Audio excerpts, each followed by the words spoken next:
Hello guys, welcome back to my channel. सब हैरवाफियत से होंगे। सो गाइस, आज बहुत डिलीशियस यामी सा बीफ कोरमा रेडी करते हैं। इतने यूनिक और ज़बरदस्त तरीके से रेडी करेंगे। बस आपसे एक ही रिक्वेस्ट होती है कि आपने वीडियो को बिल्कुल लास्ट तक देखना है। सबसे पहले एक कढ़ाई ले लेते हैं, उसके अंदर हाफ कप मैंने ऑयल का ऐड किया है और उसके बाद इसमें 2 चॉप की हुई प्याज ऐड कर देंगे। प्याज को बिल्कुल हल्का सा कलर चेंज करना है, हमने बहुत डार्क नहीं करना। लहसुन अदरक का पेस्ट शामिल कर देने हैं, साथ में 2 से 3 टमाटर। और टमाटरों को बिल्कुल हमने बहुत ही ज़्यादा फ्राई नहीं करना, बल हल्का सा जो है ना वो टेंडर कर देना है।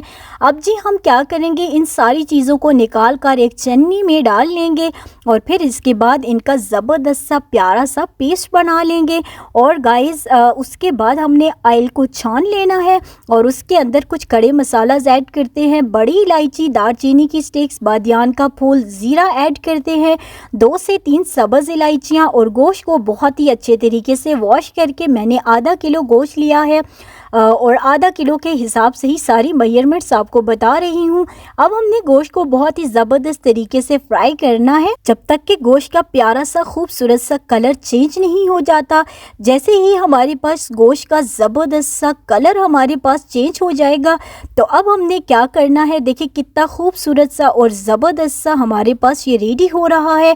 अब हमने क्या करना है जी के देखिए गोश्त ने बिल्कुल अपना पानी छोड़ दिया है। अब हमने इसमें 1 टीस्पून नमक का शामिल करना है, 1 टीस्पून सुर्ख मिर्च का पाउडर, 1 टीस्पून इसमें हल्दी पाउडर, 1 टीस्पून इसमें धनिया पाउडर, 1 टीस्पून इसमें भुना कुटा ज़ीरा ऐड कर देना है। बस ये सिंपल से मसालों के साथ हमने गोश्त की दोबारा से करनी है भुनाई। और देखिए जी कलर कितना खूबसूरत सा आ रहा है। ये जितना खूबसूरत दिखने में लगता है ना, टेस्ट में इससे भी ज़्यादा खूबसूरत है और यमी है। अब हमने वो जो पेस्ट बनाया था ना प्याज और लहसुन अदरक और टमाटर का, वो इसमें ऐड कर देंगे और गाइस फिर उस टाइम तक इसको फ्राई करते रहेंगे जब तक कि हमारे पास ऑयल जो है वो गोश्त से सेपरेट नहीं हो जाता। कोई भी चीज़ जब आप फ्राई कर रहे हो ना, तो फ्राई होने का लिमिट हमारे पास क्या होती है, जब ऑयल जो है वो सेपरेट हो जाए। तो ऑयल बिल्कुल सेपरेट हो रहा है। अब हमने इसमें 1 कप फिटा हुआ दही ऐड कर देना है, बिल्कुल फेंट कर ऐड करना है ताकि इसमें कोई लम्स वगैरह ना रहे। और अब दोबारा से हमने दही का पानी जो है ना वो ड्राई करना है। जैसे ही हमारे पास दही का पानी जो है वो ड्राई हो जाए और ज़बरदस्त ये पोजीशन आ जाए तो अब हमने इसके अंदर ल्यूक वार्म वाटर यानी नीम गर्म पानी ऐड कर देना है। 1 लीटर पानी ऐड करेंगे ताकि गोश्त हमारे पास ज़बरदस्त तरीके से टेंडर हो जाए। अगर आपको जल्दी रेडी करना है तो आप प्रेशर कुकर में भी ऐड कर सकते हैं।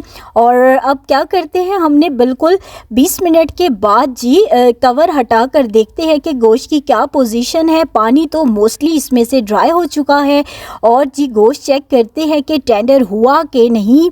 देखिए कोरमे की लुक तो बहुत ही खूबसूरत, बहुत ही ज़बरदस्त है और जितना ये खूबसूरत और ज़बरदस्त देखने में लग रहा है ना, टेस्ट में इससे भी बढ़कर हमारे पास ये डिलीशियस है। देखिए किस तरह से बिल्कुल ज़बरदस्त सी ग्रेवी के साथ ये हमारे पास बनकर रेडी हुआ है।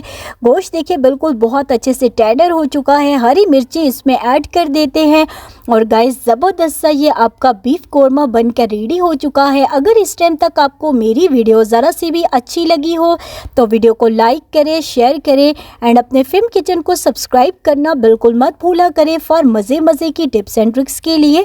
और जी गाइस अब हम इसको डिश आउट करते हैं। बहुत ही यमी सा हमारा ये बीफ कोरमा बनकर रेडी हुआ है और देखिए कैसा खूबसूरत और यमी सा लग रहा है। जितना अच्छा ये दिखने में लग रहा है, टेस्ट में इससे भी ज़्यादा बढ़कर है। और वीडियो अच्छी लगी हो लाइक करना बिल्कुल मत भूला करें। अपना ढेर सारा ख्याल रखिएगा, अपनी दुआओं में याद रखिएगा। अल्लाह हाफिज़।